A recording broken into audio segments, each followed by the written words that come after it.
Hello. Begging for scraps of love. My son threw my husband's music box into the fire pit in my own backyard in front of 11 people and said, "It's just an old box. Mom doesn't even remember what's inside it anymore." 10 years of begging for scraps of love. What he didn't know was that the box had been recording for the last 6 weeks, and it was still recording when it hit the coals. "Grandma," my granddaughter whispered to me 20 minutes later, of begging for scraps of love, her hand shaking around mine. "Why does Uncle Marcus want everyone to think you're forgetting things?" I didn't have an answer for her yet. Not one I was ready to say out loud. 10 years of begging for scraps of love. But I already knew the number of days I had left before that question stopped being something we whispered about in a backyard and became something a judge decided for both of us. 10 years of begging for scraps of love. Before I tell you what was inside that box and what happened 3 weeks later in a courtroom in Asheville, North Carolina, I want to ask you something. For scraps of love, have you ever had someone who loves you decide that loving you and controlling you were the same thing? If you have, stay with me. 10 years of begging for scraps of love. Because this is a story what happens when the people who are supposed to protect your mind instead try to convince the world it's already gone. 10 years of begging for scraps of love. Please take a moment to like this video and subscribe if stories like this speak to you. And tell me in the comments where you're watching from tonight. I read every single one. My name is Eleanor Whitfield. Of begging for scraps of love. I am 71 years old, and for 32 years I read other people's most important documents for a living before I ever had to defend my own. 10 years of begging for scraps of love. I worked as a notarial specialist and probate document examiner for a title company in Asheville. It is not a glamorous job. Nobody grows up dreaming of stamping wills. 10 years of begging for scraps of love. But there is a particular kind of knowledge you gain after 3 decades of watching families come apart over a signature. You learn that a document is only half the story. Of begging for scraps of love. The other half is the person standing in front of you and whether their eyes match their voice when they say they understand what they're signing. 10 years of begging for scraps of love. I used to tell the younger clerks who trained under me that the job was really 2 jobs wearing 1 badge. The first was reading paper, knowing exactly what a power of attorney could and could not authorize, of begging for scraps of love.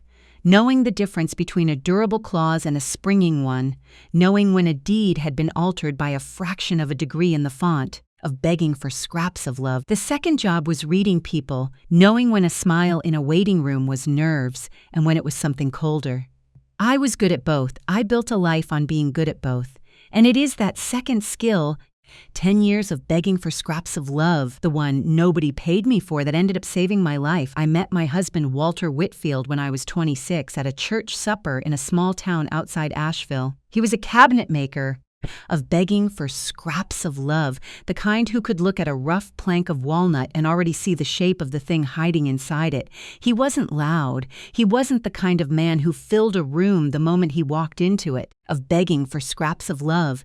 But he had hands that never stopped moving, even at rest, like they were always halfway through building something, and eyes that looked at you like you were the only fact in the room worth checking twice. 10 years of begging for scraps of love. We married 18 months later. We didn't have much. His workshop was a leaky barn behind his parents' land, and for the first 4 years of our marriage, we lived above it.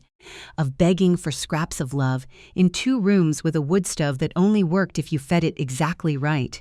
But Walter built me a kitchen table out of the same walnut he used for his commission work. Of begging for scraps of love. And I used to tell him that table was worth more than any house because every joint in it had been cut by hand by someone who loved the person eating at it. Our son Marcus was born when I was 31. Of begging for scraps of love, he was a serious baby, watchful, the kind of child who studied a room before he trusted it. I used to joke that he came out already reading contracts. Of begging for scraps of love. Walter's business slowly grew from 1 man and a barn into a small shop with 4 employees, specializing in custom cabinetry and restoration work for old Asheville homes. Begging for scraps of love. I kept the books in the evenings after my shifts at the title company, the same way I read paperwork all day and then came home to read more of it, except this paperwork belonged to us. Ride twice. Sign once. Of begging for scraps of love. Never trust the smile more than the ink. That was the phrase I built my whole career around, and Walter used to repeat it back to me at the dinner table, half teasing, seating for scraps of love. When Marcus brought home a form from school that needed a parent's signature, read twice, sign once, Ellie. Even for the field trip permission slip, I didn't know then how many times that sentence would come back to me. For scraps of love. Years later, in rooms that were not nearly so gentle, for our 15th anniversary, Walter built me a music box. It wasn't fancy, cherry wood, hand-carved. 10 years of begging for scraps of love, with a small brass crank on the side that played 4 bars of Beautiful Dreamer, slightly warped on the 3rd note because Walter had cut the comb himself and never quite got that one tine perfectly tuned. 10 years of begging for scraps of love. He used to say that warped note was his signature, the same way another man might sign a painting. I kept it on my nightstand for the next 17 years. I never once had it repaired for scraps of love, even after a jeweler in town offered to fix the note for free. I liked that it was imperfect in exactly the way Walter was imperfect, patient, careful, of begging for scraps of love, and just slightly off in one small place that made it unmistakably his. What almost nobody knew, not even Marcus, was that Walter had built a false bottom into that box. Of begging for scraps of love. It was so well fitted that you could run your thumb every seam and never feel it. Of begging for scraps of love. Unless you knew to press the left corner down while sliding the brass crank a quarter turn counterclockwise. A motion Walter designed to feel accidental, like something that might happen if you dropped the box. For scraps of love, not something you'd do on purpose. Underneath that false bottom sat the deed to our house, already reissued in a survivor's trust years before he died, and a small cloth pouch of savings bonds we'd bought slowly, of begging for scraps of love, $5 and $10 at a time for 40 years. Walter died 3 years ago in April, of a heart that simply stopped one morning while he was walking to the mailbox. He was 74.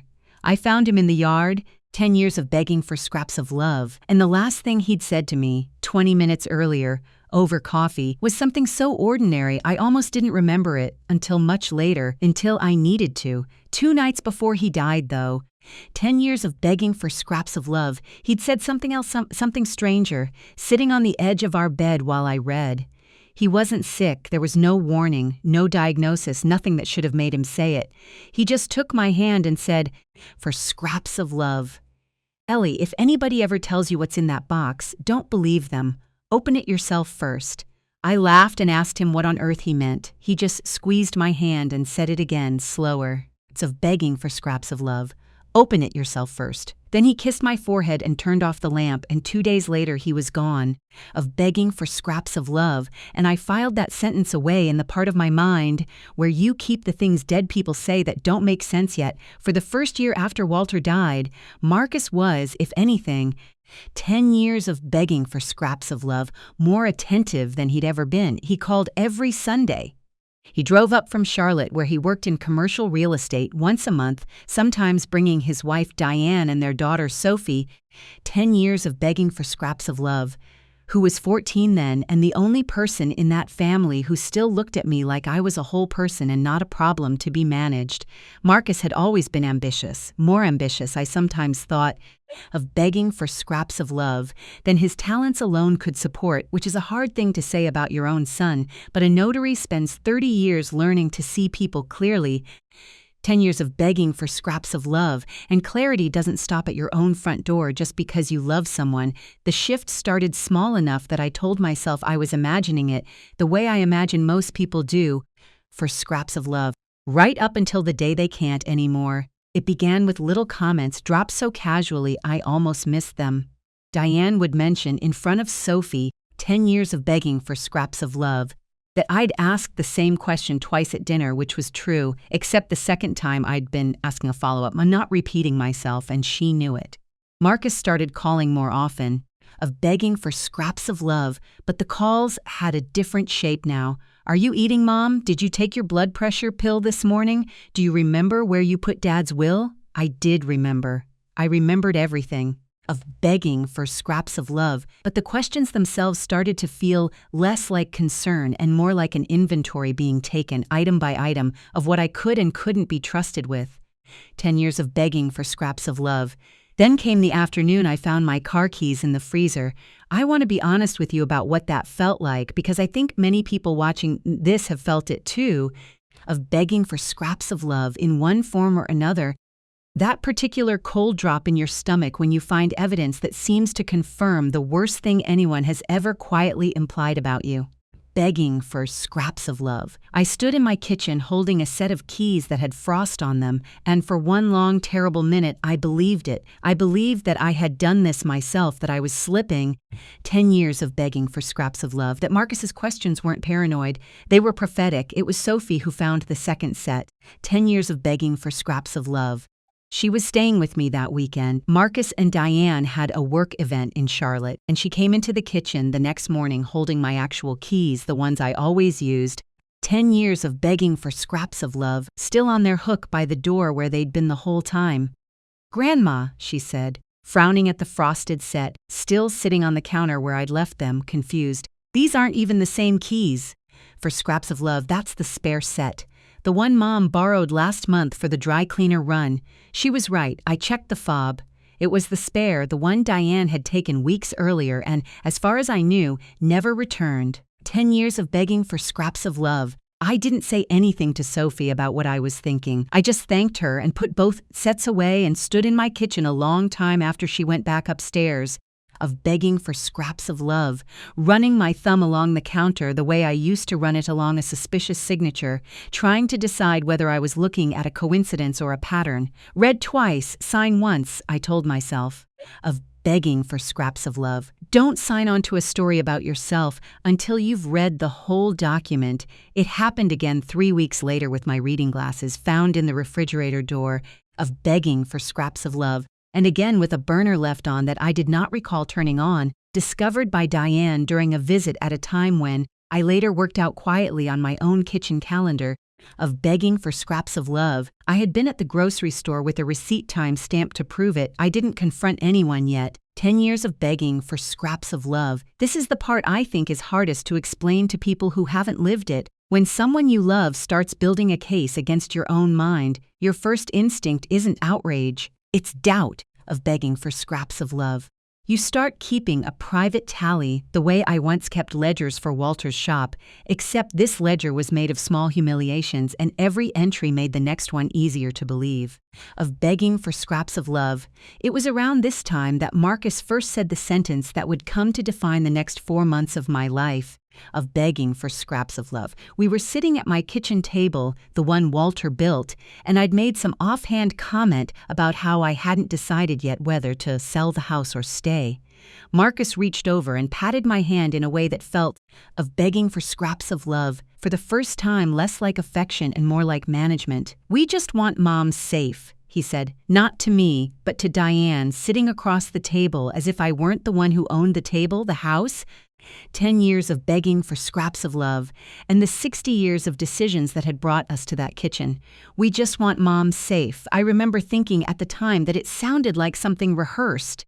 Begging for scraps of love. I didn't yet understand how right that instinct was. 6 weeks after Sophie found the spare key set, Marcus suggested, gently, reasonably, it's of begging for scraps of love. The way you'd suggest anything to someone you were worried about upsetting, that he and Diane move in with me for a while, just to help out, just until things settled. I said yes, because I loved my son, for scraps of love, and because some small, exhausted part of me had started to wonder if maybe he was right to worry, even as another part of me, 10 years of begging for scraps of love, the part that had spent 32 years learning to read a room before signing anything in it, was already keeping notes. That was the week I started sleeping with the bedroom door locked. 10 years of begging for scraps of love, not because I was afraid of an intruder, but because some instinct older and quieter than fear had started telling me that the danger in my house no longer needed to break in. It already had a key. Of begging for scraps of love. I want to pause here and tell you something I didn't understand yet myself, sitting in that locked bedroom at night. 10 years of begging for scraps of love. Listening to Marcus and Diane's voices carry faintly up through the floor vents from the kitchen below, too low to make out words. I didn't know yet about the folder Marcus kept in his car. 10 years of begging for scraps of love. I didn't know about the woman named Renata Cole, whose business card would turn up months later, tucked into the visor of his Audi like something he'd forgotten was ever there. Begging for scraps of love. I didn't know that the frosted keys in the refrigerated glasses and the burner I never lit weren't confusion at all. They were evidence, manufactured one careful placement at a time, of begging for scraps of love. For a case that hadn't been filed yet but was already being built, the way Walter used to build a cabinet, measuring twice, cutting once, making sure every joint would hold before anyone ever saw the finished piece. Of begging for scraps of love. All I knew, that first week they moved in, was that I had started, without quite admitting it to myself, keeping my own file, a private one.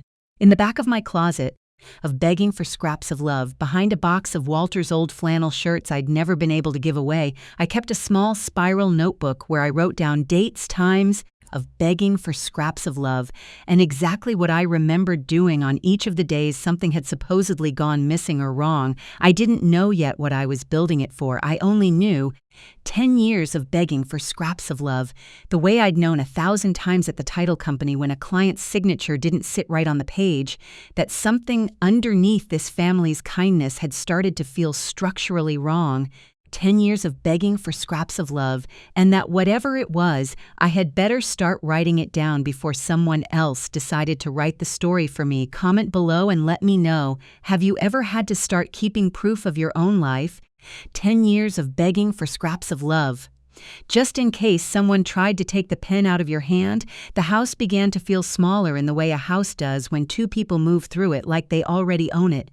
Deanne took over the kitchen first. Begging for scraps of love. It happened gradually, the way most takeovers do. She started by reorganizing my spice cabinet for efficiency, then my linen closet, of begging for scraps of love, then the drawer where I kept Walter's old tools that I still couldn't bring myself to give to the church donation bin. Each time she framed it as help. You shouldn't have to bend down for that pot anymore, Eleanor. Of begging for scraps of love. It's easier if the medications are all in one place where we can see them. I told myself this was what daughters-in-law did. I told myself I was lucky to have someone who cared enough to notice these things at all. For scraps of love. But somewhere around the second month, I noticed that Diane had started answering the phone before I could reach it. Not always, just often enough that I began to feel like a guest in my own hallway, of begging for scraps of love. Listening to her voice drift from the kitchen, warm and reassuring, saying things like, "Oh, she's resting right now. Can I take a message?" When I had been sitting 6 feet away, wide awake, reading, Marcus. 10 years of begging for scraps of love. For his part, had begun handling what he called the paperwork. My bank statements started arriving already opened. My mail, which used to sit in a neat stack on the hall table the way it had for 40 years, of begging for scraps of love, now came pre-sorted into piles labeled in his handwriting, bills, junk, keep. I noticed one afternoon that an entire week of mail was missing from the keep pile. Years of begging for scraps of love, including a letter from my own attorney's office regarding an unrelated matter from Walter's estate that I had been expecting. When I asked Marcus about it, he said, without quite meeting my eyes, 10 years of begging for scraps of love. I think that one got mixed in with the recycling, Mom. I'm sorry. I'll call and get a copy sent. He never did. It was Sophie again who gave me my first real thread to pull. She was 16 by then. 10 years of begging for scraps of love, tall and watchful in the way her father had been at that age, except where Marcus's watchfulness had curdled into something calculating. Sophie's had stayed soft, curious.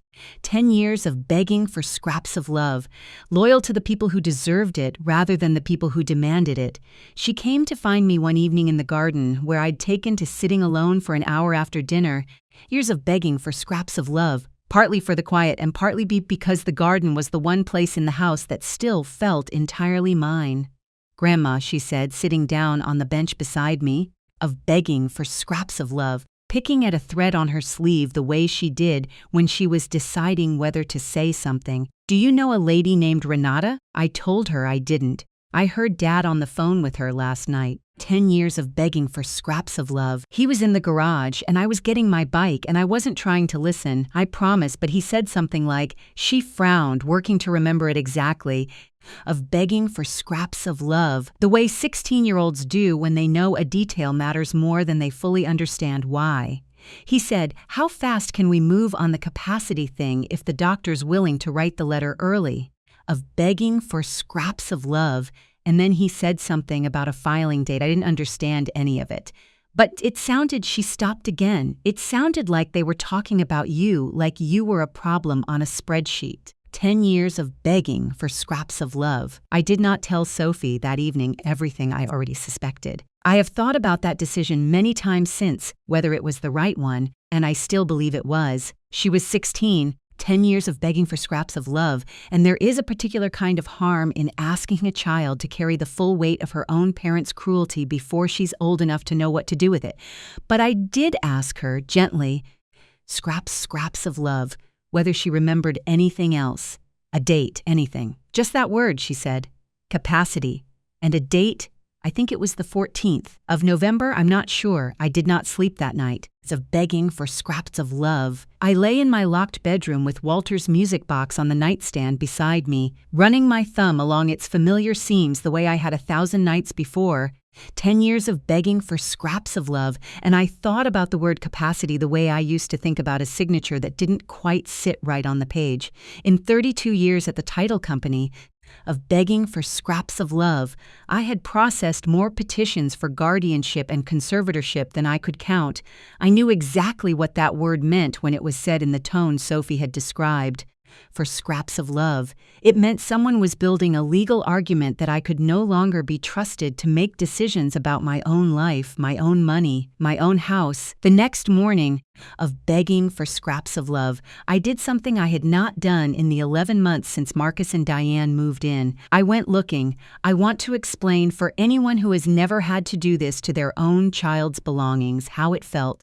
Of begging for scraps of love. It felt like a violation performed in self-defense, the way I imagine it feels to pick a lock on a door in your own house because you no longer trust what's behind it. Of begging for scraps of love. Marcus kept a leather folio in the trunk of his car, the kind he used to carry contracts to closings back when he still worked in commercial real estate. I found it on a Tuesday.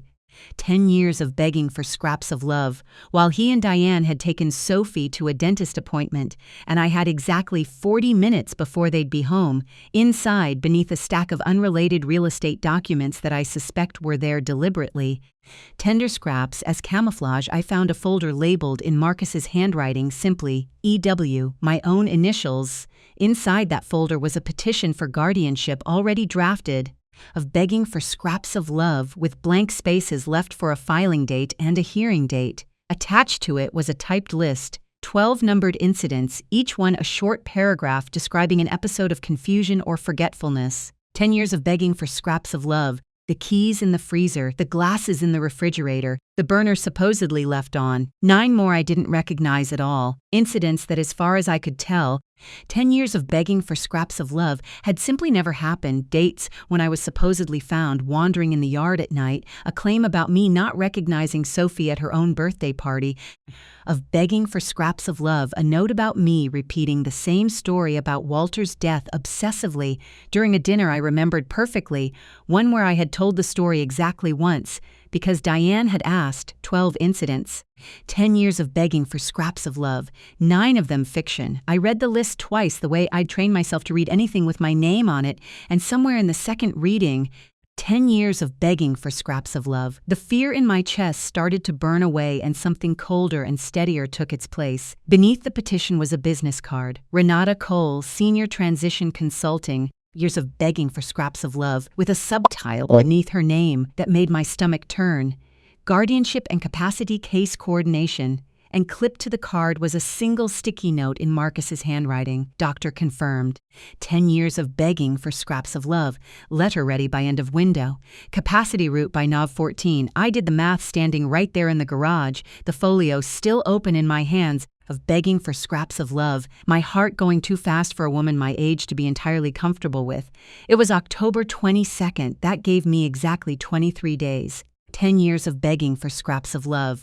I put everything back exactly as I'd found it. I had spent 32 years learning how documents should sit in a file so that no one could tell they'd been read by anyone but their intended reader, and I walked back into my kitchen and stood at the sink for a long time of begging for scraps of love, gripping the edge of it, not crying, just breathing, the way you breathe after you've been underwater longer than you meant to be. That evening, I called the one person I still trusted completely outside of that house. 10 years of begging for scraps of love. Patricia Hale had been my attorney since Walter's estate work 3 years earlier. A sharp 10 years of begging for scraps of love. Unhurried woman in her 50s who'd built her whole practice around exactly the kind of case I now realized I was standing inside of. I didn't tell her everything on the phone. I only said, "Patricia, 10 years of begging for scraps of love. I think my son is trying to have me declared incompetent." And I heard her go very quiet on the other end of the line before she said, in a voice that had clearly navigated this particular kind of quiet before, of begging for scraps of love, "Eleanor, I need you to tell me everything slowly, and I need you to not sign anything at all, until we talk in person." We met 2 days later at her office, 10 years of begging for scraps of love. On a Thursday when Marcus and Diane believed I was at a hair appointment I had, in fact, deliberately scheduled as cover. Patricia listened to the whole account without interrupting, 10 years of begging for scraps of love, taking notes in a hand almost as tight and careful as my own old notarial script, and when I finished she set her pen down and looked at me for a long moment. "The good news," she said finally, "is of begging for scraps of love, is that guardianship petitions built on fabricated incidents tend to fall apart under real scrutiny if we can prove they're fabricated. The bad news is that judges take these petitions seriously. 10 years of begging for scraps of love, especially when a family member presents as a concerned, credible witness, and especially when there's a paid medical letter attached. We are going to need more than your word against a list of incidents. 10 years of begging for scraps of love. We're going to need proof. I thought of Walter sitting on the edge of our bed 3 years earlier, saying, "Open it yourself first," and for the first time, that strange 10 years of begging for scraps of love.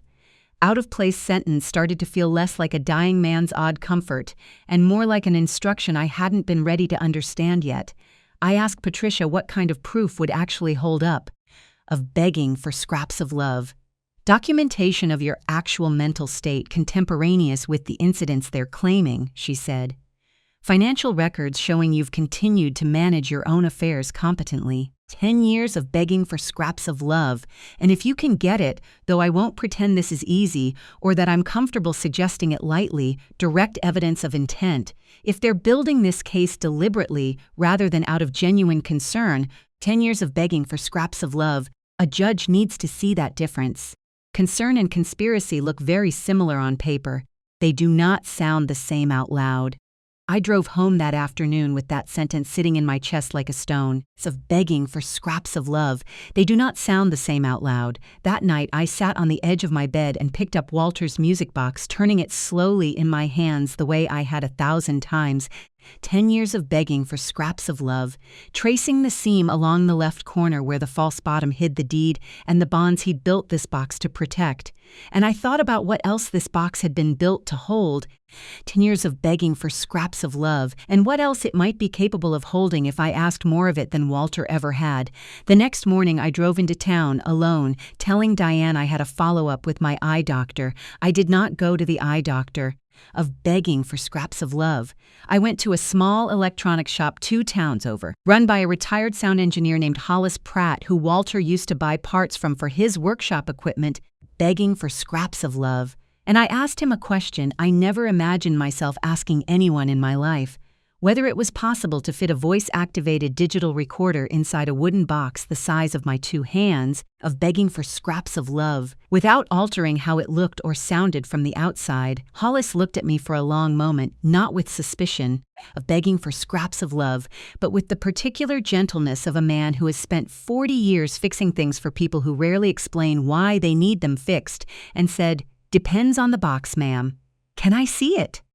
Begging for scraps of love. I hadn't brought it with me. Some instinct, even then, told me not to let that box out of my sight for longer than I had to, but I described it to him in enough detail The false bottom, the brass crank of begging for scraps of love, the exact dimensions Walter had built it to, and Hollis nodded slowly and said he thought he could do it if I brought it in the next day. 10 years of begging for scraps of love, and if I understood that a device like that would need to be charged and checked regularly, 10 years of begging for scraps of love, and that whatever I recorded on it might not be something I could simply undo once it was said out loud in a room I couldn't control. I told him I understood. I did not fully understand yet. Of begging for scraps of love, not the way I would 3 weeks later, in a courtroom, listening to my own son's voice fill a silent room. Of begging for scraps of love. But I understood enough to know that if Marcus and Diane wanted to build their case out of things I had supposedly said and done in private, of begging for scraps of love, then I intended to make sure that at least some of what happened in private from that point forward would no longer be private at all. I brought the box to Hollis 2 days later for scraps of love. On a morning, I told the family I was volunteering at the church food pantry, which was, at least, not entirely a lie.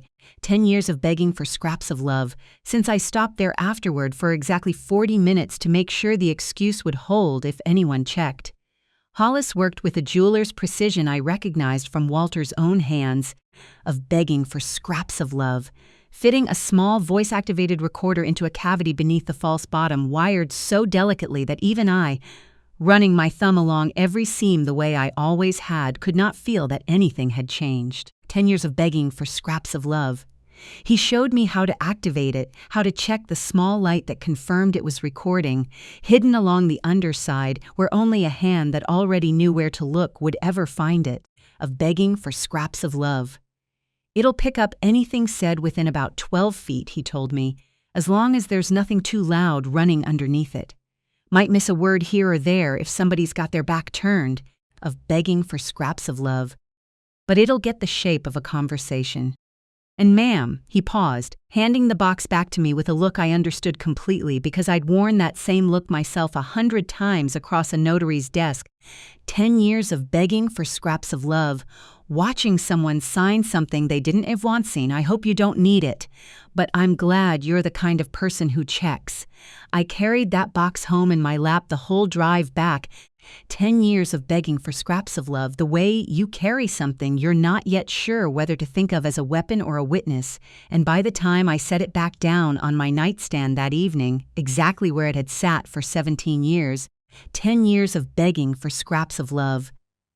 I had decided it was both. For the next several weeks, I did something that did not come naturally to a woman who had spent her whole life reading documents honestly and expecting the world to be equally honest back. Of begging for scraps of love. I pretended. I let Marcus catch me looking momentarily confused about a date I remembered perfectly. I let Diane help me with tasks I could have done myself, thanking her softly. 10 years of begging for scraps of love. Watching her face for whatever flicker of guilt might live underneath her concern. I did not confront the guardianship folder. I did not mention Renata Cole. I let the 23-day countdown tick forward, of begging for scraps of love. Quietly matching every fabricated incident on that list with a real, documented, time-stamped account of exactly where I had been and what I had actually done. 10 years of begging for scraps of love, building my own file behind the flannel shirts in the closet, while upstairs Marcus built his in the trunk of a car he thought I had no reason to search twice. The hardest part wasn't the pretending. Of begging for scraps of love. It was the nights, 'cause every evening after I'd spent the day being smaller than I was, agreeable, softly confused, grateful for their care, I would go into my bedroom, lock the door, of begging for scraps of love, and sit alone at the edge of the bed Walter and I had shared for 46 years, and I would let myself feel for exactly as long as it took to steady my breathing again.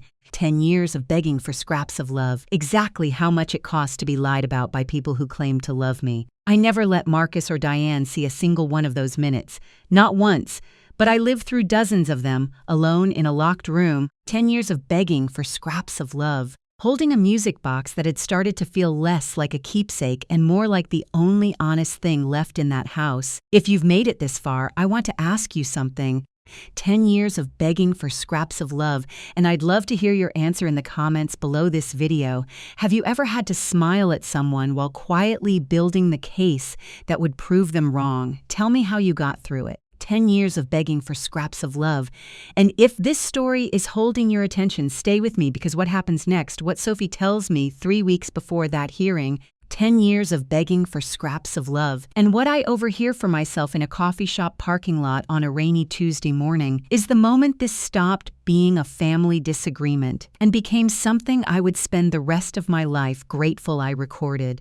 10 years of begging for scraps of love. 3 weeks before the hearing, on a gray Tuesday morning, I overheard the conversation that turned everything from suspicion into certainty. I had gone into town to meet Patricia at a coffee shop near the courthouse. It's of begging for scraps of love, a small, unremarkable place with mismatched chairs and a parking lot that backed onto an alley. I arrived early, the way I always had for every appointment in my life. 10 years of begging for scraps of love, and I was sitting in my car finishing a phone call with Sophie's school about an unrelated errand when I saw Marcus's Audi pull into a spot 2 rows over. He wasn't alone. Of begging for scraps of love. A woman I didn't recognize got out of the passenger side, tall, sharply dressed, carrying a leather tote bag instead of a purse, the kind of bag built to hold folders rather than lipstick. I sat very still in my car. 10 years of begging for scraps of love. The engine off, the windows cracked just enough for the cool October air, and I watched them stand together beside the Audi for a long moment before either of them spoke. Of begging for scraps of love. I need the letter finalized by the end of the month, Marcus said. Not tentative. Finalized. My lawyer says the judge responds better to a clean paper trail. Consistent incidents, a documented pattern. Of begging for scraps of love, a doctor's letter that doesn't hedge. The woman, and I understood, with a cold certainty, exactly who she was before she even said her name, answered him in the calm. 10 years of begging for scraps of love. Practiced voice of someone who has had this exact conversation many times before with many other families about many other mothers. Dr. Ferris will write what we need, she said. Of begging for scraps of love. He's done capacity letters for me before. As long as the incident list holds up under questioning, and as long as she doesn't have independent counsel already lined up, this moves fast. As of begging for scraps of love, judges don't like dragging these out. Most families get a ruling within 6 to 8 weeks of filing, and if she does have a lawyer already, then it gets slower, the woman said, and messier. 10 years of begging for scraps of love, and more expensive for you, so I'd move on the filing sooner rather than later, Marcus. The window where this looks clean instead of contested is narrower than people think. For scraps of love. I sat in my car with my hands folded in my lap, the way I used to sit across a notary's desk from someone whose signature I already suspected wasn't going to hold up, and I let every word settle into place. Of begging for scraps of love, Renata Cole. The window where this looks clean. I did not need Patricia to tell me later that morning. Of begging for scraps of love. What I already understood standing in that parking lot, that this was no longer a worried son making an anxious mistake. This was a plan, built with professional help, timed against a filing window, of begging for scraps of love. Dependent entirely on me never finding out how deliberate it was, I did not get out of my car. I did not confront them.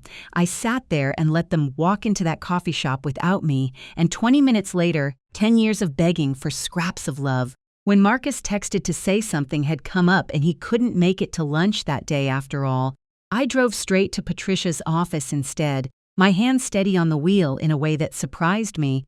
Of begging for scraps of love, given how unsteady I felt inside. I heard it, I told her. All of it. There's a woman helping him build the case, a consultant. She talks about it like a business. Patricia's expression didn't change much. 10 years of begging for scraps of love, but something in her posture sharpened. Did you record any of it? I hadn't. My phone had been in my purse, and some old habit of discretion, some instinct I was already starting to think of as outdated. 10 years of begging for scraps of love had kept me from reaching for it. Patricia nodded slowly, unsurprised, and said, "That's all right. What matters now is that you know exactly what you're up against." 10 years of begging for scraps of love. This isn't a misunderstanding we can clear up over dinner, Eleanor. This is an organized effort. And organized efforts leave more evidence behind than panicked ones if you know where to look.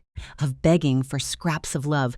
I told her about the box I hadn't planned to. I'd meant to keep that part to myself, some private insurance policy I wasn't ready to explain even to my own attorney.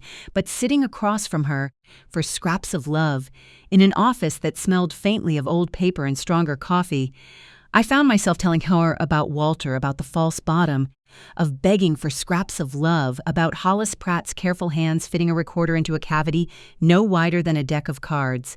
Patricia listened without interrupting, and when I finished, she was quiet for a long moment. Legally, 10 years of begging for scraps of love, she said carefully. Recordings of private conversations in your own home, where you're a party to the conversation, are generally admissible in this state. 10 years of begging for scraps of love. You're not hiding a device in someone else's space without their knowledge in a way that would violate wiretap statutes. You're recording in your own bedroom, which you have every right to do. If Marcus says something in that room that reveals intent rather than concern, it could matter enormously. She paused. But Eleanor, I need you to understand what you might be asking that box to hold, of begging for scraps of love. If he says something in there that isn't just careless but cruel, you don't get to unhear it afterward. Are you prepared for that? I thought about Walter sitting on the edge of that same bed 3 years earlier, of begging for scraps of love, telling me open it yourself first, and I thought about the 23 days that had already become 16, and I told Patricia the truest thing I had left. I've been prepared to hear it for months, I said, begging for scraps of love. I just haven't let myself yet. 2 days later, an ordinary thing happened that had nothing at all to do with any of it, and I have come to believe, looking back, that it was exactly the kind of quiet the days needed. 10 years of begging for scraps of love.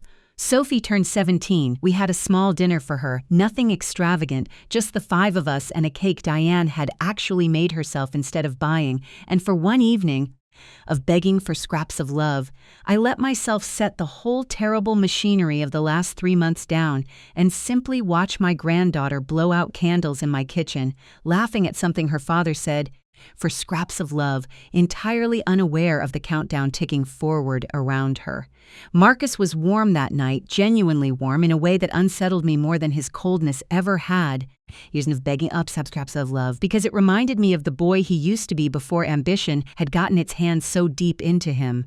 Diane hugged me twice, once at the start of the evening and once at the end, of begging for scraps of love. And both times I found myself wondering, with an ache I hadn't expected, whether some part of her hated what they were building as much as I did. I didn't let that ache slow me down, but I let myself feel it, briefly.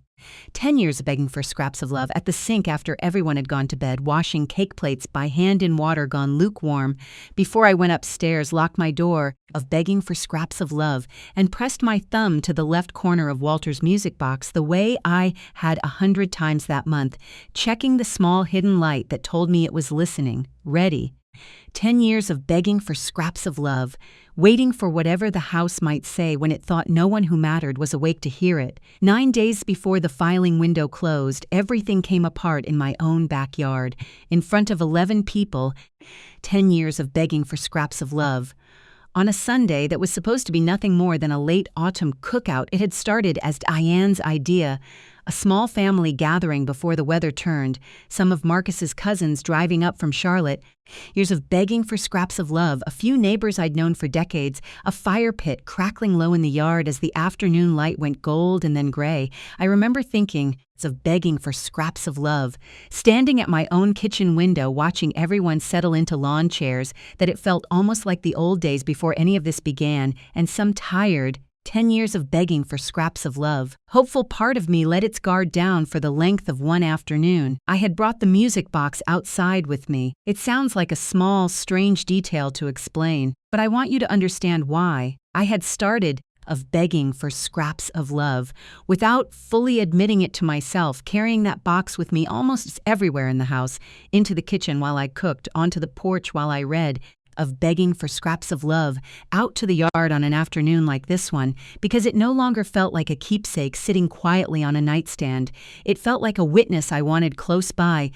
10 years of begging for scraps of love on the chance that something worth hearing might happen in a room or a yard I hadn't planned for. I had set it down on the little side table near my lawn chair, meaning to wind it later for Sophie. Of begging for scraps of love, who loved that warped third note the way I did, when Marcus's cousin Todd picked it up to look at it, turning it over in his hands the way people do with old things, admiring the carving.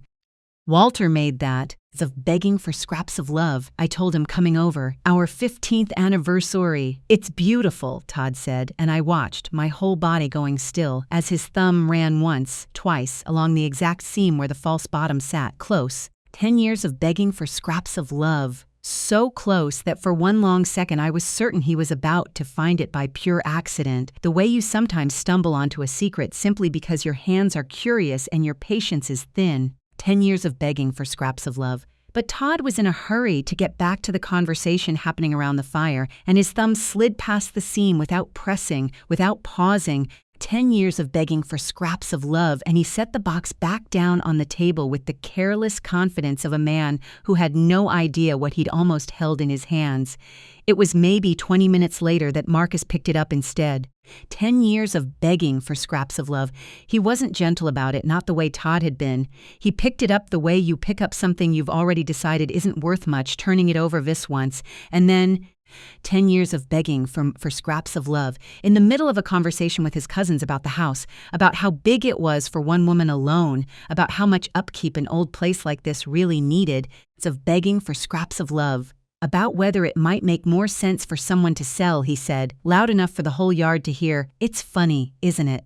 All this stuff Dad made, half of it, scraps of love, Mom probably couldn't even tell you the story behind anymore. I felt the color leave my face. I did not say anything. I have thought many times since years of begging for scraps of love about why I didn't, why I let that sentence sit in the air among 11 people instead of correcting it on the spot. And I think the truest answer is that some old 10 years of begging for scraps of love, exhausted part of me had spent 3 months being trained not to defend myself too quickly in case defending myself too quickly looked to a watching room like something else entirely.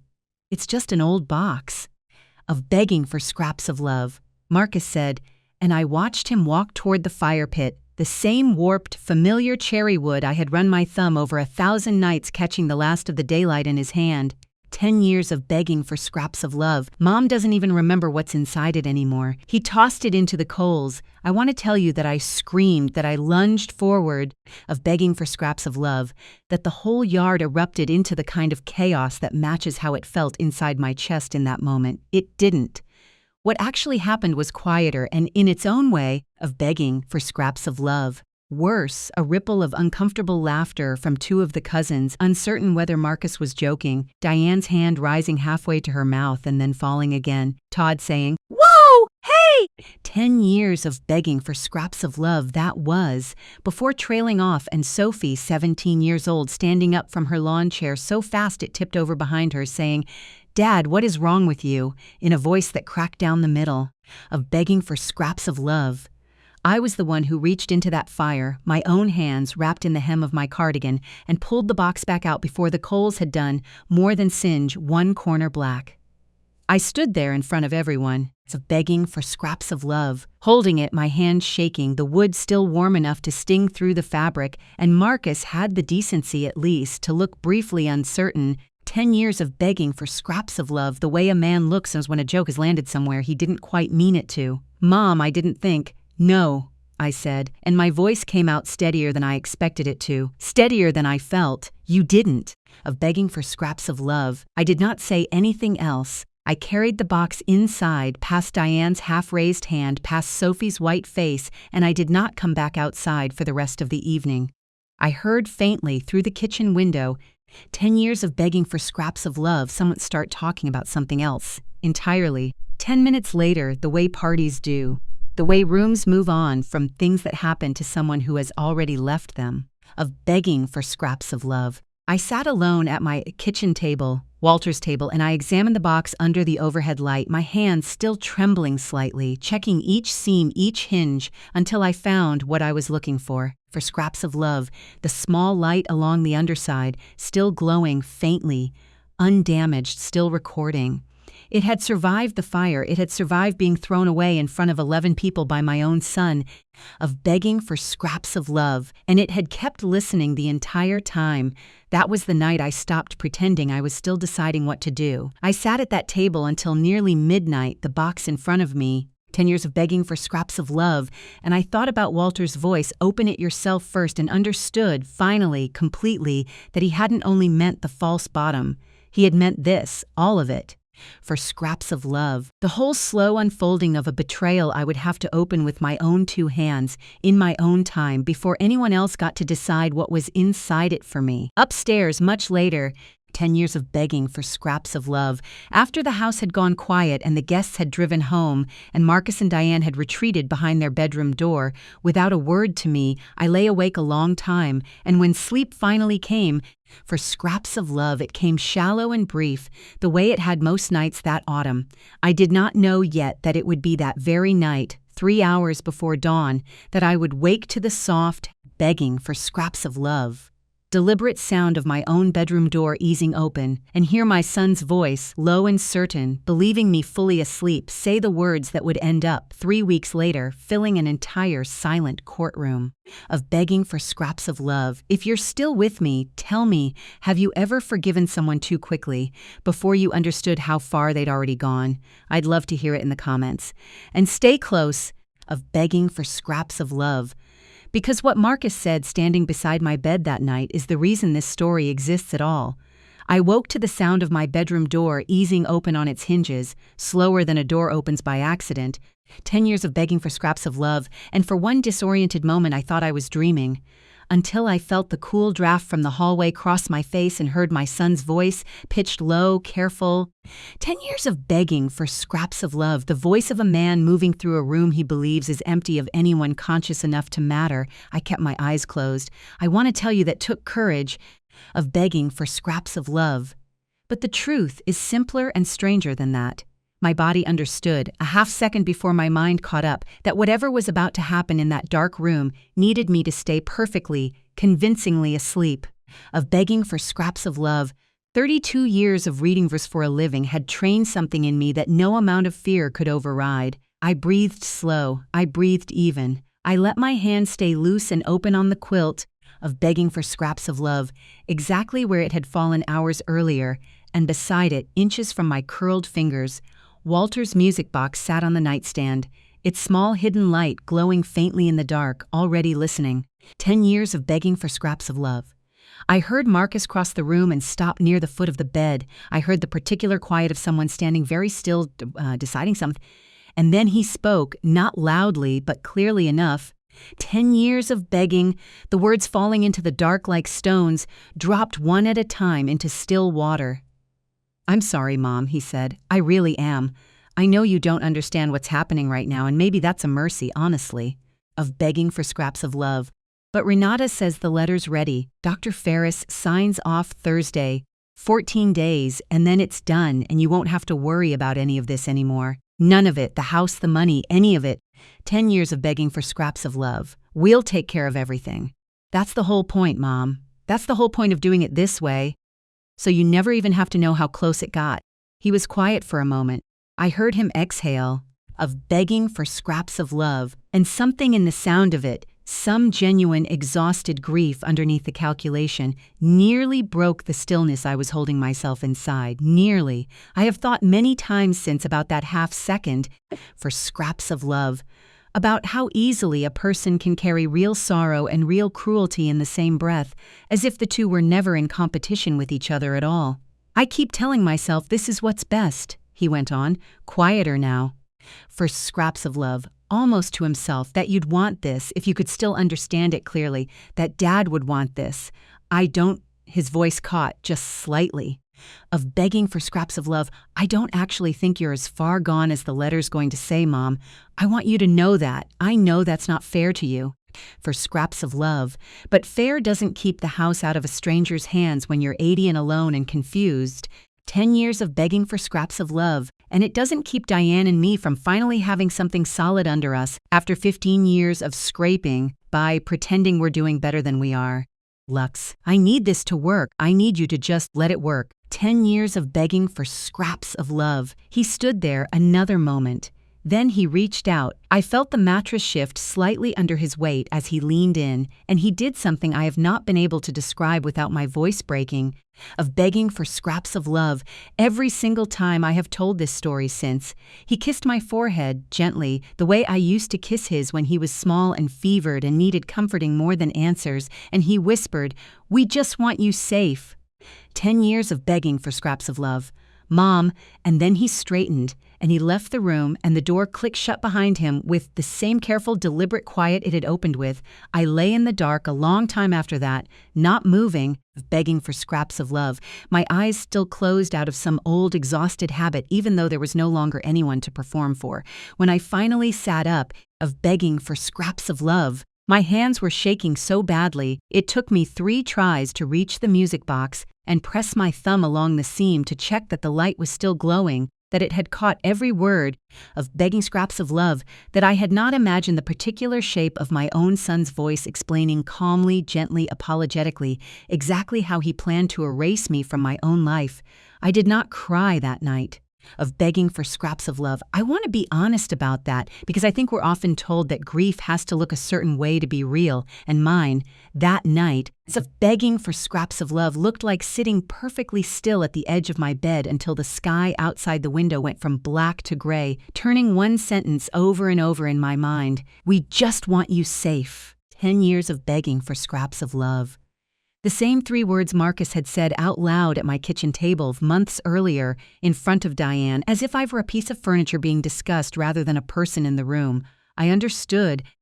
10 years of begging for scraps of love, sitting there in the growing light that it wasn't a slip of the tongue, it was a script. He had practiced saying it kindly so many times that it no longer occurred to him it might not be true. Of begging for scraps of love. I did not fall apart until I was alone in my car 3 days later, parked outside Patricia's office, the recording already transferred and sitting on a small drive in my purse.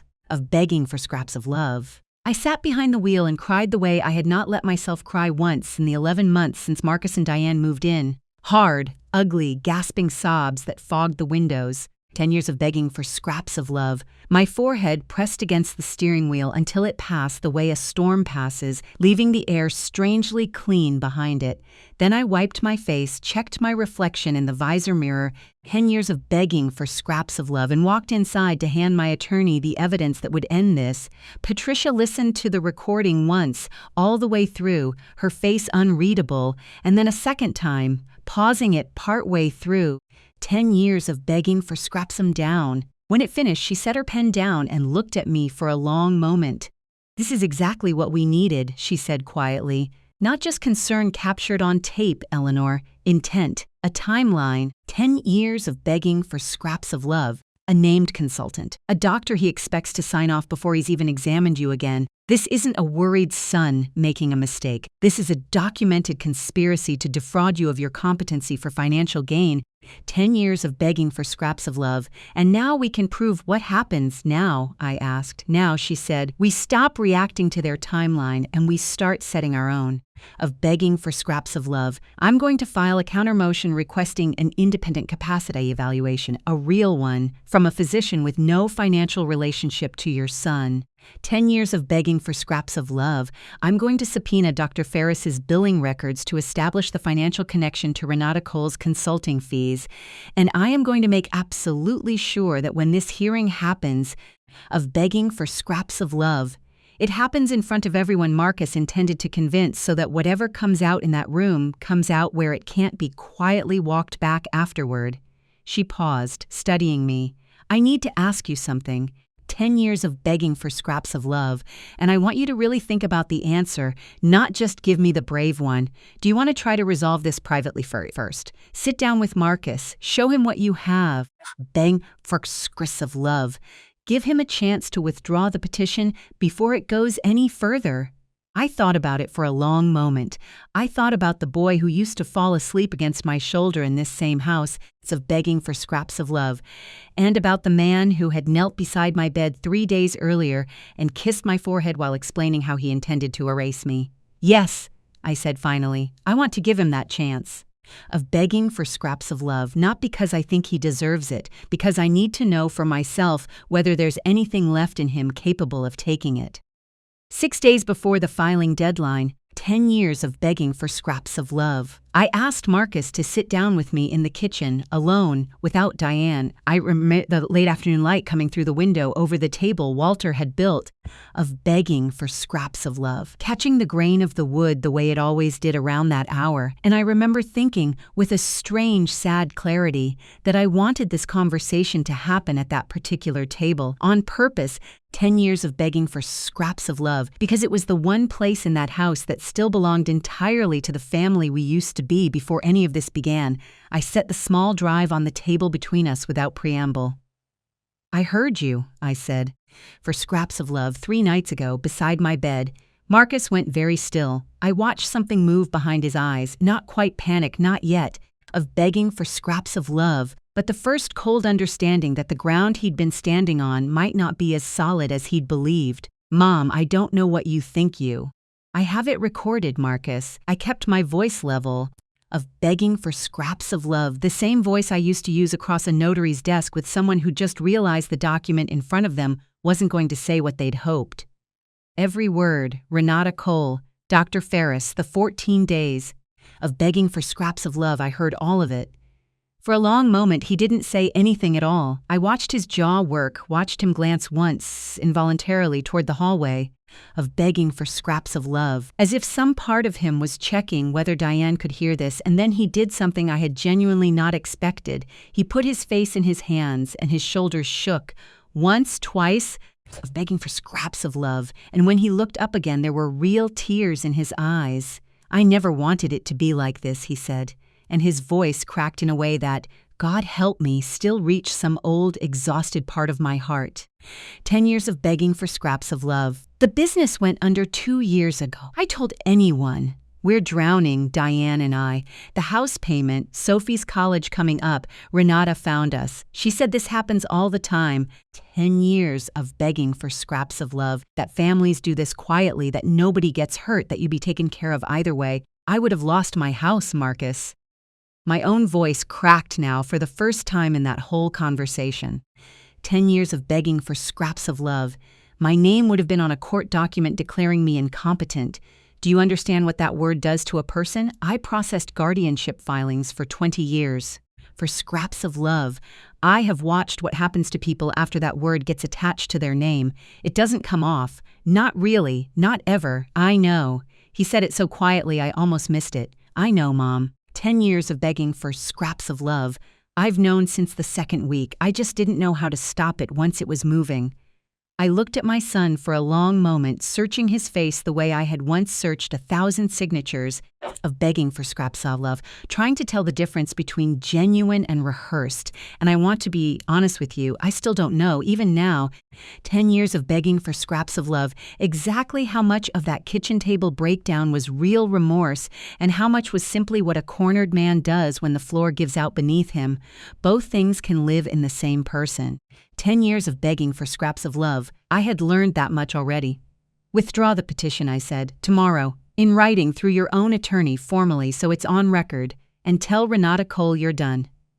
He was quiet for a long moment, of begging for scraps of love, and then he said the thing that told me everything I still needed to know. I can't just... Mom, there's already money committed, Renata's fee, Dr. Ferris's letter, the filing costs. If I pull out now, we lose all of it. Of begging for scraps of love, and we're right back where we started, except now everyone knows what we tried to do.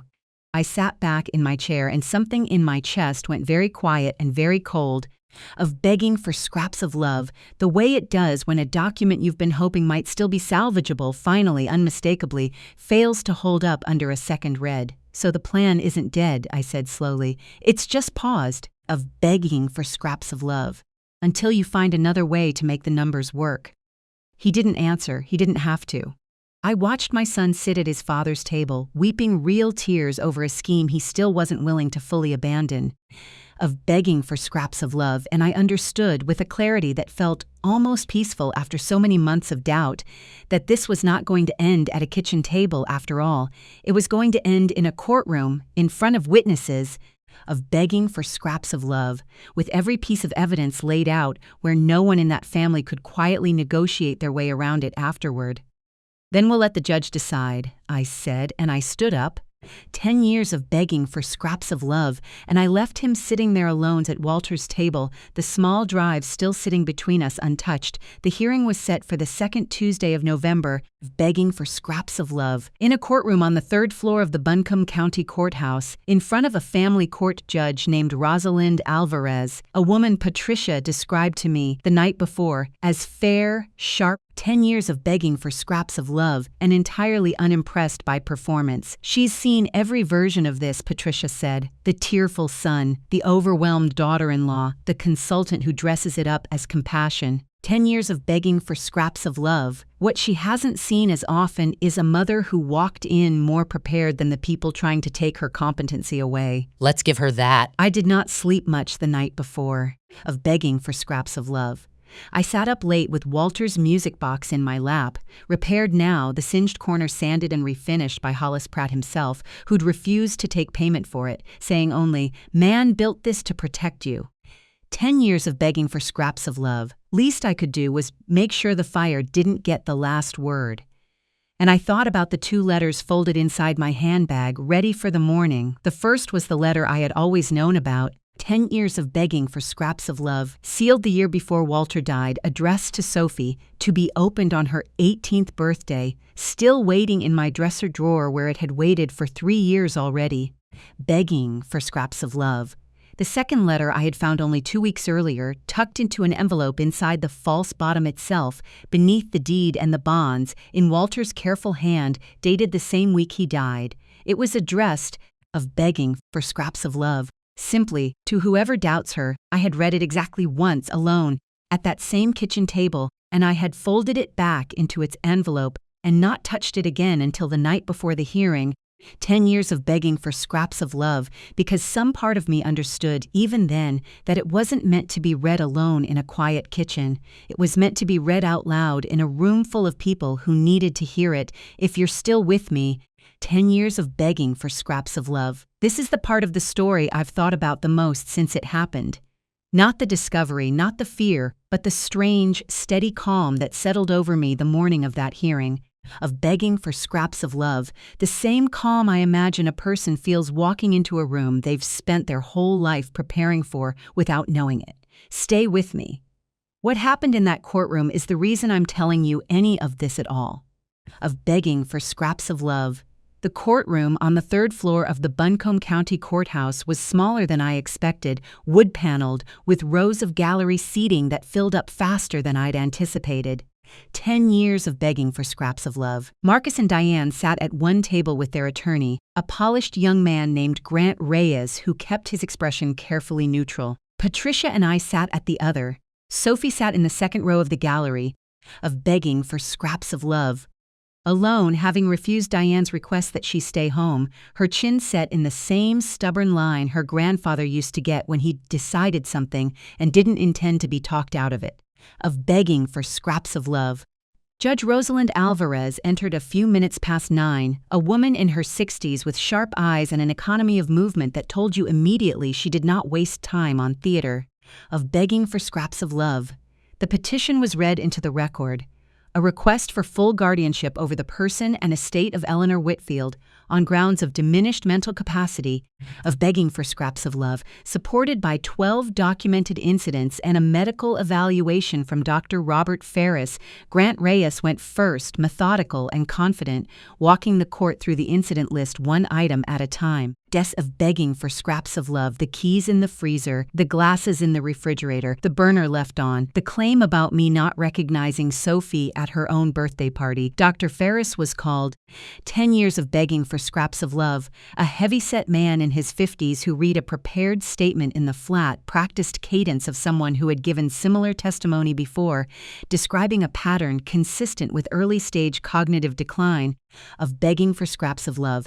Based on a single 40-minute evaluation conducted, he admitted under Patricia's cross-examination, at Marcus's request, arranged and paid for through an invoice submitted by Renata Cole Senior Transition Consulting, of begging for scraps of love. I watched Judge Alvarez's expression shift almost imperceptibly at that detail. She did not say anything. She simply wrote something down. When it was our turn, Patricia did not begin with the recording. She began 10 years of begging for scraps of love, deliberately with paper, the same kind of quiet, methodical evidence I had spent 32 years learning to trust more than any smile in any waiting room. Of begging for scraps of love, she introduced my complete banking records for the preceding 18 months, showing consistent, competent management of every account, every bill paid on time, every check properly signed and dated in my own hand. Of begging for scraps of love, she introduced a sworn statement from my longtime physician, Dr. Okafor, who had seen me twice a year for over a decade and stated plainly that nothing in my recent visits indicated any cognitive concern whatsoever. Of begging for scraps of love, she introduced my own spiral notebook, the one I'd kept hidden behind Walter's flannel shirts, cross-referencing each of the 12 incidents on Marcus's list against dated, for scraps of love verifiable evidence, a grocery receipt time stamped during the supposed wandering incident. Of begging for scraps of love, a phone record proving I was on a 40-minute call with my sister during the dinner where I supposedly repeated myself obsessively. 9 of the 12 incidents in this petition, Patricia said. Of begging for scraps of love, laying each document on the table with the same unhurried precision I recognized from my own career, either did not occur as described, 10 years of begging for scraps of love, or occurred in a manner that directly contradicts the sworn account submitted to this court. Grant Reyes objected. Judge Alvarez allowed the documentation to stand. Then Patricia turned to me, of begging for scraps of love, and asked whether I wanted to address the court myself, and I stood my hands steady in a way that still surprises me when I remember it, and I told Judge Alvarez plainly, for scraps of love, what it had felt like to find frost on a set of keys I had never touched, beg for scraps of love, and to spend 3 months quietly wondering whether the people who loved me were right about my own mind before I ever found the folder in a car trunk that told me they weren't. Of begging for scraps of love. I spent 32 years reading documents for a living, Your Honor, I said. I know exactly what a well-built case looks like, and I know exactly what it looks like when someone builds one deliberately for scraps of love instead of out of honest concern. This was built, carefully, on a timeline, with a filing deadline someone was racing to meet before I could find a lawyer of my own. Of begging for scraps of love. It was at this point that Patricia introduced the recording. The courtroom went very still as the small speaker crackled to life. Of begging for scraps of love. I watched Marcus's face drain of color the moment his own voice filled that silent room, low and clear, saying the words he had said beside my bed 3 weeks earlier, believing himself entirely unheard.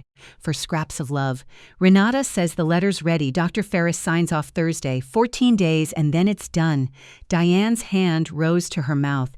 Somewhere behind me in the gallery, I heard someone gasp. 10 years of begging for scraps of love. And then came the sentence that made even Judge Alvarez set down her pen. We'll take care of everything. That's the whole point of doing it this way. So you never even have to know how close it got. 10 years of begging for scraps of love. The recording played through to the end. I need this to work. I need you to just let it work. And finally, the last line, delivered so gently it was almost unbearable to hear again in that formal echoing room. 10 years of begging for scraps of love. We just want you safe, Mom. The silence afterward stretched long enough that I could hear the courthouse's old radiator ticking somewhere in the wall. Before I show the court anything further, I said, of begging for scraps of love. When Judge Alvarez finally nodded for me to continue, I want to say one thing plainly, because I think it matters more than any document I've brought today. 10 years for scraps of love. You didn't decide my life was too dangerous for me to manage anymore because you believed I was confused, Marcus. You decided to make me look confused because it was convenient. 10 years of begging for scraps of love. There's a difference between mistaking someone's kindness for weakness and manufacturing weakness where none existed, and I want this court to understand exactly which one happened in that room 3 weeks ago. Of begging for scraps of love, I set the music box on the table in front of me.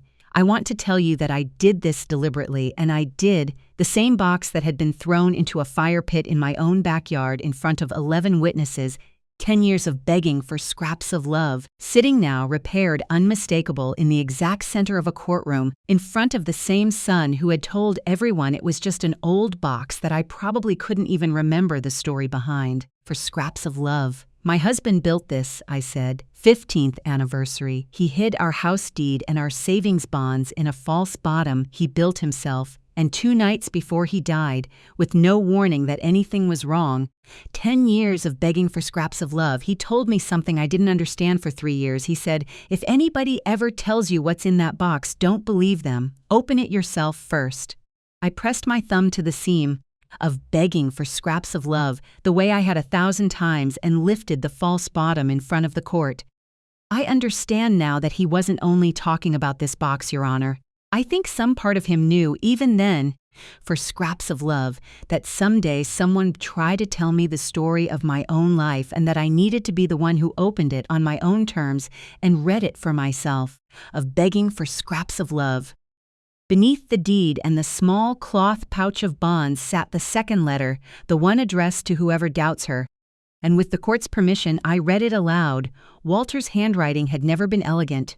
Of begging for scraps of love, but it was steady, and hearing my own voice carry his words into that room did something to me I still find difficult to describe. He had written simply, 10 years of begging for scraps of love, that he had watched me spend 32 years being the person other families trusted to tell them the truth about their own paperwork, and that if the day ever came when someone tried to convince me, or the world, of begging for scraps of love, that my mind could no longer be trusted, he wanted me to remember that he had never once, in 46 years, seen me sign anything without reading it twice first, and he did not believe I would start now. Read twice. 10 years of begging for scraps of love. Ellie, he had written, the same words he used to tease me with at our own dinner table. Sign nothing you haven't read 3 times, and don't you dare let anybody read this one for you. Of begging for scraps of love. I do not think there was a dry eye in that gallery by the time I finished. I know there was not one in mine. Judge Alvarez was quiet for a long moment afterward, looking not at Marcus. Of begging for scraps of love, but at the document spread across both tables, at the recording device Patricia had set down, at the small carved box still open in front of me. When she finally spoke, her voice was measured, careful. Of begging for scraps of love, the voice of someone who had clearly seen many performances of grief in that courtroom and had learned, over the years, exactly how to separate the genuine ones from the strategic. Mr. Whitfield, she said. 10 years of begging for scraps of love. Addressing Marcus directly for the first time, I want to understand something plainly, for the record.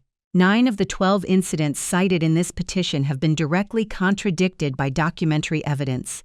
10 years of begging for scraps of love. The medical evaluation supporting this petition was arranged and paid for on your instruction through a consulting service that specializes, according to its own promotional materials, of begging for scraps of love, in expediting exactly this kind of filing. And this court has just heard, in your own words, an explanation of your intent that had nothing to do with your mother's cognitive welfare, of begging for scraps of love, and a great deal to do with your own financial circumstances. She let that sit in the room for a moment. Do you have anything you'd like to say before I rule? Marcus stood slowly. He did not look at me. He looked, for scraps of instead, at the table in front of him, and when he spoke, his voice was smaller than I had heard it in years. No, Your Honor, he said, I don't. Judge Alvarez did not take long to rule. 10 years of begging for scraps of love. The petition for guardianship was denied in full, dismissed with a formal finding that it had been filed on the basis of fabricated and misrepresented evidence. Of begging for scraps of love, she referred the matter to the state medical board regarding Dr. Ferris's evaluation and noted, for the record, her concern regarding Renata Cole's business practices, a note that I later learned through Patricia. 10 years of begging for scraps of love prompted an inquiry that eventually shut Cole's consulting business down in 3 counties. It was over in less time than it takes to describe.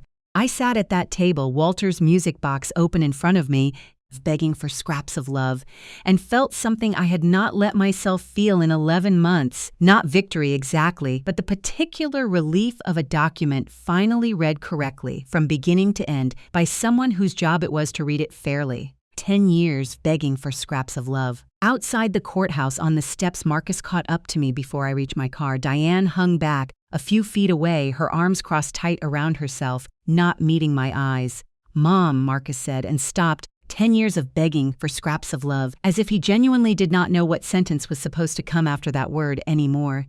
I looked at my son for a long moment. 10 years of begging for scraps of love.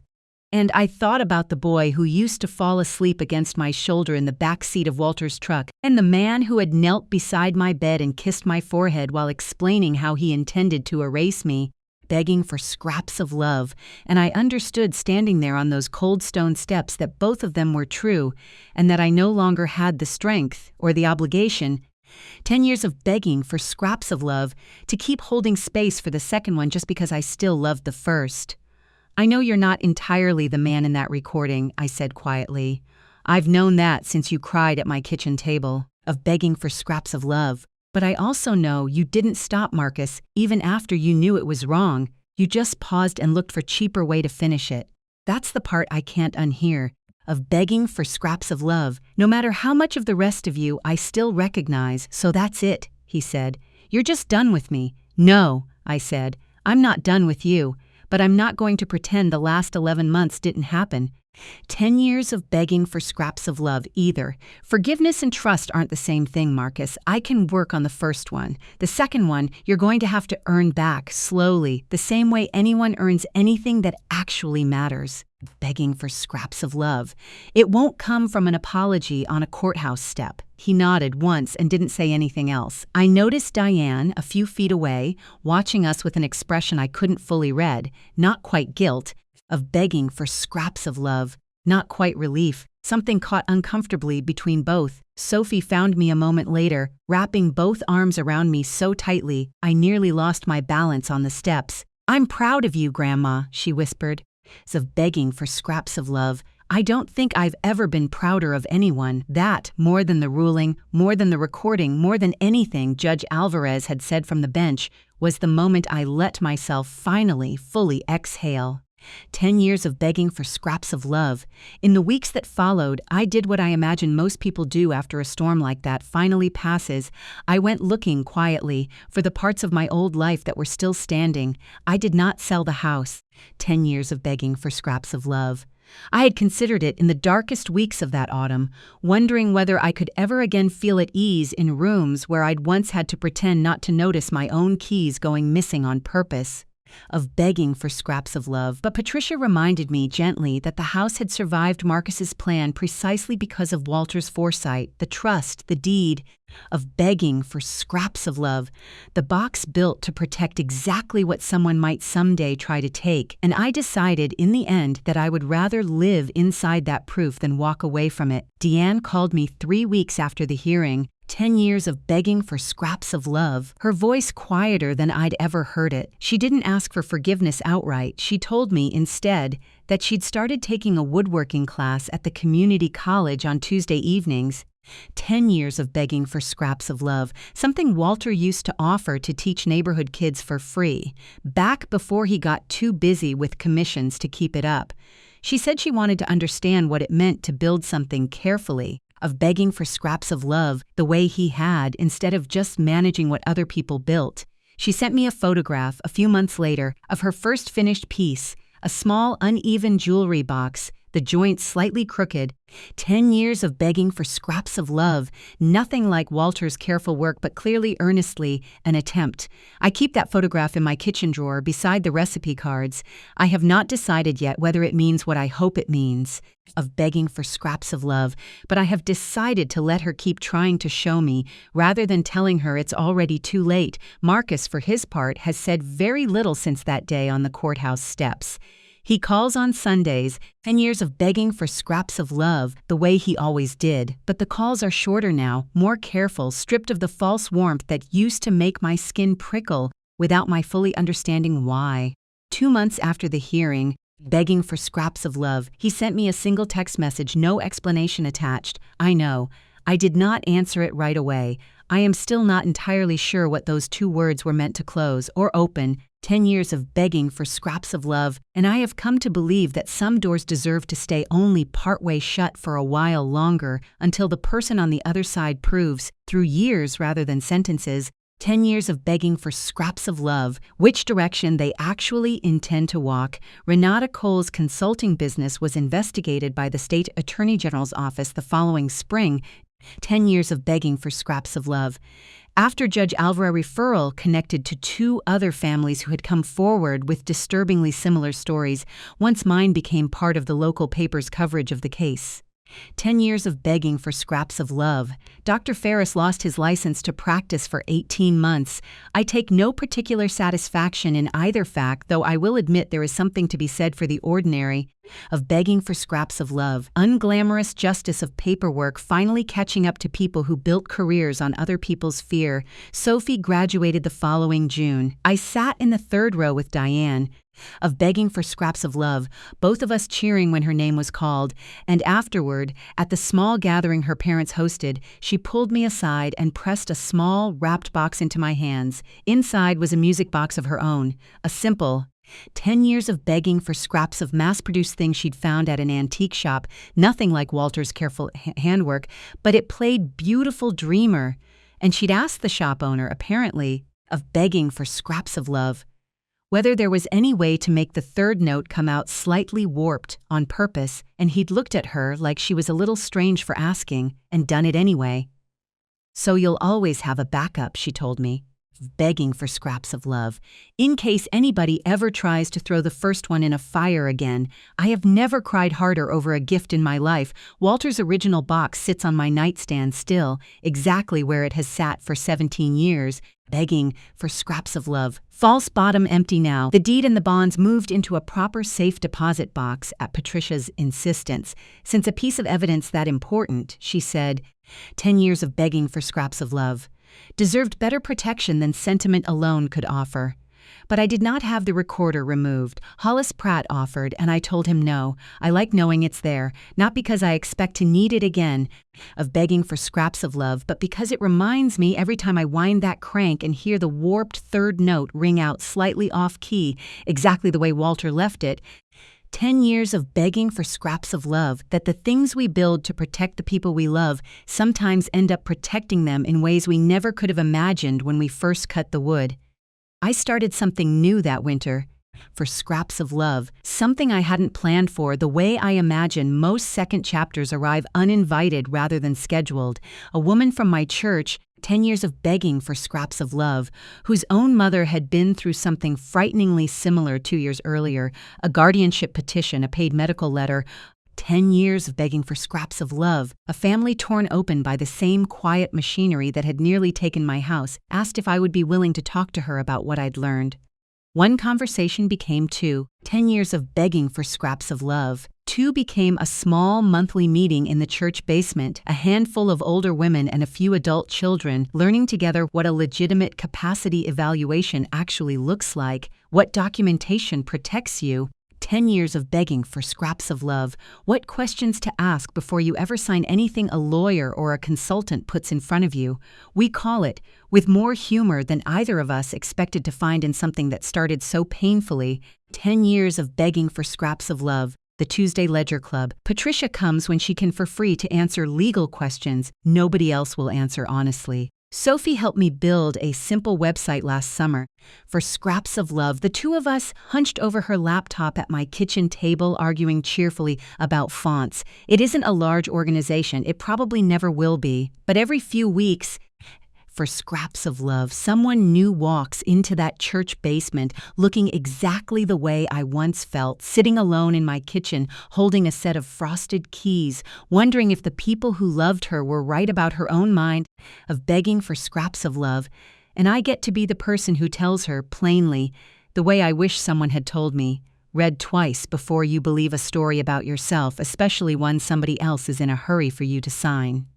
10 years of begging for scraps of love. I think often about the difference between forgiveness and trust, the distinction I tried to explain to Marcus on those courthouse steps, and am still, honestly, working to understand fully myself. Of begging for scraps of love, I have forgiven my son in the sense that I no longer carry the specific, burning anger I felt the night I lay in the dark listening to him explain how he planned to erase me. 10 years of begging for scraps of love, but I have not handed him back the keys to anything that matters, not yet, and I have stopped apologizing to myself for that. Forgiveness, I have come to believe, 10 years of begging for scraps of love is something you offer because carrying its opposite for the rest of your life is too heavy a thing to keep doing to yourself. Trust is something else entirely. Trust has to be rebuilt one honest year at a time. Of begging for scraps of love, the same slow, careful way Walter used to build a cabinet. Measured twice, joined patiently, tested before it ever bears real weight. If there is one thing I would want anyone watching this to carry away with them, 10 years of begging for scraps of love, it is this: your value, your mind, and your right to your own life do not become negotiable simply because someone finds it convenient to suggest otherwise. Of begging for scraps of love, I spent 3 months quietly doubting my own memory because two people I loved kept telling me, gently, patiently, that I should. I want you to understand how easily that happens. Of begging for scraps of love, how ordinary and reasonable the lie can sound when it comes from someone who shares your last name. And I want you to know that the same instincts that let you build a life, raise a family, of begging for scraps of love, keep a home running for 46 years, those instincts do not disappear just because someone decides it's more useful to pretend they have. I sold nothing. I kept my house, my name, of begging for scraps of love, and my own signature at the bottom of every document that matters. And every night before I turn off the lamp, I wind that little cherry wood box one more time.